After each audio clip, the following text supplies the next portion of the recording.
17 বছর পর দখলমুক্ত হল ঢাকার সাংবাদিক বহুমুখী সমবায় সমিতির 21 বিঘা জমি। মিরপুর 12 নম্বরের ঝিলপাড় এলাকার জমি দখল করে রাখে সাবেক সংসদ সদস্য ইলিয়াস মোল্লা। অবৈধ আবাসনের পাশাপাশি গড়ে তোলেন পশু খামার। তার দখল থেকে আইনশৃঙ্খলা বাহিনীর সহায়তায় জমি উদ্ধার করে জাতীয় গৃহায়ন কর্তৃপক্ষ। সাংবাদিকরা বলছেন 5 আগস্টের পর পরিবর্তনে জমি বুঝে পাওয়ার সুযোগ মিলেছে।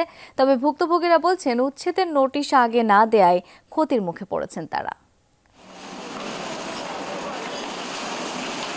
বুলডোজার দিয়ে এভাবেই গুড়িয়ে দেওয়া হচ্ছে অবৈধ স্থাপনা। কয়েক ঘন্টার অভিযানে ফাঁকা হয়ে যায় রাজধানীর মিরপুর 12 নম্বর এলাকার ঝিলপাড়। 2006 সালে সাংবাদিকদের আবাসনের জন্য বরাদ্দ দেওয়া হয় 7 একর জায়গা।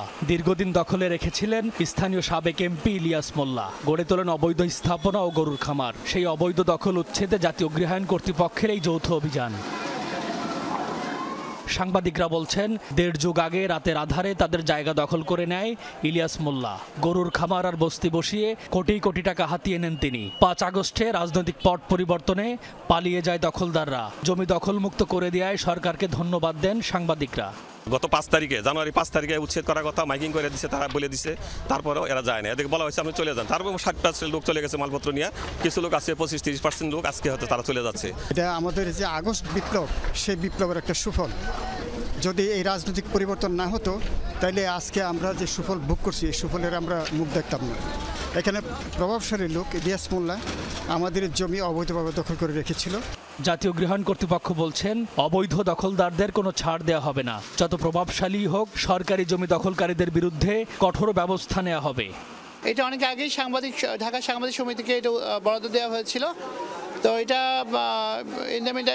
যাই হোক যা কিছু হয়েছে, এখন যেহেতু গৃহায়ন সিদ্ধান্ত নিয়েছে সরকারি মহল থেকে যে এটা উচ্ছেদ করে বরাদ্দ প্রাপকদেরকে বুঝিয়ে দেওয়া হবে, আমরা সেভাবেই এগিয়েছি। এটা সরকারের ঊর্ধ্বতন কর্তৃপক্ষের সিদ্ধান্ত আমরা বাস্তবায়ন করছি। দেশের রাজনৈতিক পট পরিবর্তনেও থেমে নেই ইলিয়াস মোল্লা। মিরপুর এলাকায় অনেক সরকারি সম্পদ এখনও তার দখলে। অবিলম্বে সেসব সরকারি সম্পদ উদ্ধারের দাবি স্থানীয়দের। M A Aziz, Jamuna news, Dhaka. এখন তো জীবাণুদের থেকে বাঁচালে সারাদিনকে বাঁচাবে ডেটল বাঁচাবে। ডেটল দেয় জীবাণুর বিরুদ্ধে 12 ঘন্টার সুরক্ষা বলয়। সুরক্ষার বিশ্বাস থাকুক দিনভর।